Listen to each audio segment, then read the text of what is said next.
નો ધંધો છે અડધી કિંમતમાં આપી દીધી અને તમે પાછું અહીંયા સડાવો એ બીજેથી પાછું અહીં લઈ દીધું છે કઈ રોકાણ પણ ભલામણા એ લોહી નથી ચારણ ગઢી માલધારીની લાજ રાખવા હાટુ પોતાનો લોહી આ ધરતી ઉપર રેડી દીધું અને અમે એના દીકરા છીએ ધૂણી એનો ધંધો ના કર્યો સિંગલ વ્યક્તિ દુનિયામાં બતાવજો કે બાપુ મારા ઘરે આયા અને મેં 100 રૂપિયા કે 1000 રૂપિયા પકડવા મૂક્યા બાપુ એ લઈ લીધા આ માથું ઉતારી ભોળાનાથના પકમાં નાખી દીધું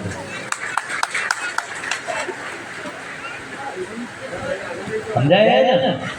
ત્યાં એ લોહી નથી ભલામણ આજે 900 વર્ષમાં લોહી રેડી ગયો એ 5 રૂપિયા હતો થઈને નીકળ્યા એટલે આવું કરવાની કદાચ મારો ઠાકર પરીક્ષા લેવા ઉતરી જાય ને અને ગરીબી આટો થઈ જશે તો સાસને રૂડો મોડી થઈ લે છે બાકી ધોળીનો ધંધો આજે નહીં ચાલે નથી જાણતા જે જગ્યા વિશે તો હું કેમ બોલું હોય અને તમને કોઈ શંકા છે તો ક્યાં એ માર દિવાલ ન બનાવેલી 24 કલાક ખુલ્લું છે આવી દેજો જવાબ મળી જશે સમજાય ત્યાં છે ખુલ્લી કિતાબ તમને એમ થતું હોય કે અમે સારું કરી તો તમને આપી દીધું આ રેડીમેડ આપણે કઈ છાપ ન મારી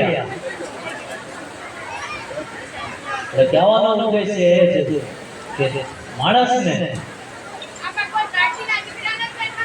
શિક્ષણ ઉપર ધ્યાન આપવાની જરૂર આપણે અંધશ્રદ્ધાની દિશામાં જાઓ તો થોડી તકલીફ પડશે કદાચ તો પોતાના દીકરા દીકરીને ભણાવો સાક્ષરતા શિક્ષણ આપણામાં હશે ને તો આપણને કોઈ ફરક નહીં પડે સમજાય બાકી તમને મનમાં સસરા છે કે ભાઈ અમને કોઈ કે કચાઈ કેવી છે કોઈ કે આ કર્યું છે તો મટાડશે તો દાદા હું થોડો મટાડો કોણ મટાડશે તો મારી પાસે જોર આવે હું થશે કો કદાચ જોરનોમાં નંબર એ આવી ગયો દાદાને નહીં મળતી હોય કઈ નહીં બોલ્યા તો શું કરશે કો હાલો એટલે એ મગજમાંથી ગ્રંથિ કાઢી નાખો કે મારો બાકીનો સમય બચે ને આજે આખો દાડો તમને જવાબ આપવામાં રહું એની કરતા મારી તૈયારી જ છે કે હું આખો દાડો છે મારેથી 50,000 મંત્ર થાય 50,000 મંત્ર કરું અને કદાચ મારા ઠાકરને પ્રાર્થના કરું કે આજ આવવા વાળો મને ગમે એવો થાકી જવાય એ જાણતો નથી એના કર્મ શું છે કદાચ એની કુળદેવી એને કદાચ વાત ના કરતી હોય ગમે આ જો રહી હોય જવાબ ના મળતો હોય પણ મેં નિર્દોષ ભાવે તો આ બધાને પ્રસાદી લેવડાવી હોય અને એ સમય બચ્યો જો 5 નામ તારા લીધા હોય તો એ મારી જોડી ખાલી કરીને અમને આપી દેજે માર કઈ બોલો આ હુરનારાયણની સાક્ષી એ બોલું છું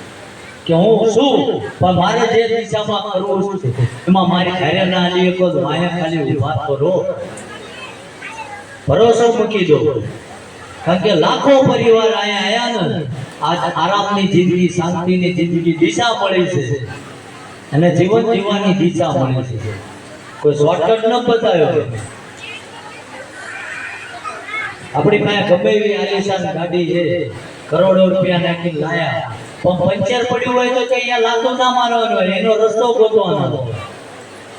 એમ આપણા જીવનની ગાડીમાં પંચર પડ્યું તો એનો રસ્તો ગોતો સમજાય પાછળ અવાજ ન આવતો હોય અહીં ભૂખ લાગે ફરીથી ખાયા આવો એટલે આજ મેં કીધું દાદાના માધ્યમથી 85,000 થી વધુ લોકો વ્યસન મુક્ત થયા છે બીજું કે કાલ આજે જે કઈ 8-10,000 માણસો આયા હોય અને નવું વ્યસન મુકશે તો વ્યસન મુક્ત બદલામાં શું આપશો મને કોણ બોલ્યું એક જણ બોલ્યા બીજા શું આપશો એમ કહું છું દારૂડિયા માણાની દુઆ કેવી હોય મને પોતે ચડાવતો ઘરે હમા રહેજો દુઆ નથી જોતી ગામના નડતા વાંધો નહીં, જો પરમાત્માની દયા થાય અને વ્યસનમાંથી તમે બહાર નીકળશો, જે કંઈ તમારી રોજ ઘરમાં 200-500 રૂપિયાનું વ્યસન કરતા હતા અને એ એક પેટીમાં બચત કરજો, તમારા દીકરી દીકરાને ભણાવજો, અને છતાંય તમને એમ થાય કે મારી પાસે બીજા 2000 રૂપિયા વધુ બચશે, તો ગામમાં કોઈ શાળા હોય, કોઈ સ્કૂલ હોય, કોઈ કોલેજ હોય, એની મુલાકાત લેજો. ત્યાંના સાહેબ, શિક્ષક કે પ્રિન્સિપાલને મળી કહેજો કે ગામમાં કોઈ ગરીબ એવો વ્યક્તિ હોય અને જેને થોડા પૈસાની અછતના કારણે એના દીકરી દીકરાનું ભણતર બગડે છે ને, તો એની ફી હું અડધી ભરતો છું. આ કઈ નથી જોતું, કરશો ગપોટા મારો કોઈ કરો એવા નથી, ખુદે ના જાય. અને એવું ના કરીએ પણ તો ગામમાં હમા મરચો કોકના ટાંટિયા ના કરે. મોટો ધર્મ આ છે. આ શ્રદ્ધાની વાત કરી, અંધશ્રદ્ધા વિશે હું એ કહેતો હતો કે સાચું કરે એનો વાંધો નથી મને, પણ આ તમે જે બેઠા ને સાચા મનથી જો ભાવથી આયા હોય અને ગમે આ પોતાના મોઢે કે બહાર ગમે કોઈ પણ ને ક્યાંક ને ક્યાંક હાથ બતાવ્યો, ક્યાંક પૂછવું હોય તો એટલા હાથ ઊંચા કરજો. કેટલા જાણશો? ખોટો ના બોલતા હોય ને કે પાડોશીનું પાપડી ના મામા, આટલા 4 જણા ના હોય, હું ગપ્પા મારો. ક્યાંય કોઈ પૂછ્યું જ નથી, ક્યાંક ને ક્યાંક જોડાયું હોય એવા ખોટો ના બોલતા હોય ને તો કામ નહીં થાય. હા ભાઈ, જો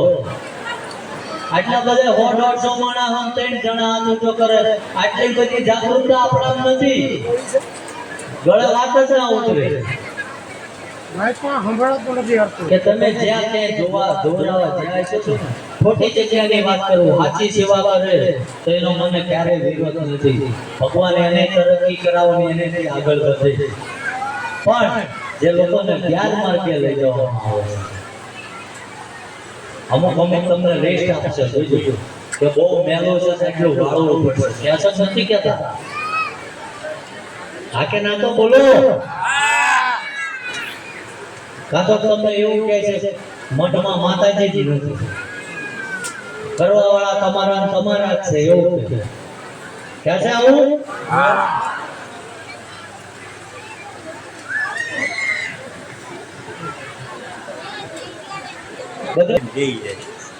જ્યારે આપણું આરાધ્ય દેવ, આપણી કુળદેવી,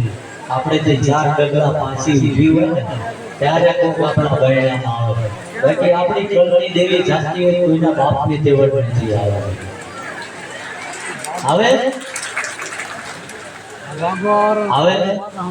આજે આટલી બધા કદાચ છે કોઈ માતા હોય અને એનું બાળક અંદર પુરાઈ હોય, હિંચકામાં રોય, તો એ માં આ ડેલી ખરીદી ઊભી થઈને અવાજ ઓળખી જાય ને કે આ મારું બાળક જ રોવે છે. બાપુ શું બોલ્યા એ પછી છોકરા પૂછી લે, પણ પેલા એ રોવે છે, મારે જવું પડે. તો એમ જો આપણે રોતા જ આપણી કુળની દેવી ઊભી રહે ખરી, આપણને તમને મને રોતા ના આવડતું, ખોટું રોવી એટલું છે. સાચું કે ખોટું? અને રોવા દે આપણી માં. આપણે હારો ટાઈમ હોય તો નિવેદમાં હાડકા નાખ્યા હોય, રીહેન ઉભા થયા હોય, કોઈ ભુવાના કાટલા ચાલ્યા હોય, તારે આ બધું આવે ભાઈ. સમજાય? બાકી દાદાનો સત છે કે મંદિર ના પીપી જઈને આવો અને હું તો ઘરના કે ધરતીના ખૂણામાં નીચે હાથ કરજો. એને કદાચ મનમાં વ્યાપ છે કે અમારા મઠમાં માતાજી નથી, કોકને તમારા કુળદેવી આ નથી, આ છે, કોકને રસ્તો ભટકાઈ નાખવામાં આવ્યા છે, જે કંઈ હોય, 9 દુર્ગા 64 જોગણીઓ છે. તો આજ આ દાદાના સાનિધ્યમાં મારો ઠાકર એવું કહે છે કે આ જે કોઈ બેઠા બેન દીકરીઓના વડીલો એ અંતે તારા પાહોળા છે, અને કદાચ તારું નામ જાણતા હોય ના જાણતા હોય, અને 1 કરોડ ગુનાહ કર્યા હોય, અને આજ જો એ આ સાનિધ્યમાં આ જગ્યામાં કાલથી હારું દિવસે અને અંતે તારા બાળકો છે અને 1 કરોડ ગુનાહ ખંચેરી ફળે લેજે, આ એની થઈ બોલાવા. એટલે ફરી વાર બે હાથ ઊંચા કરી દીધું. બોલો કુલદેવી માત કી, દ્વારકાધીશની, રામચંદ્ર ભગવાન કી, પવન સુત હનુમાન કી, સોમનાથ મહાદેવ કી, મોગલ માત કી. ઓમ નમઃ પાર્વતી પતે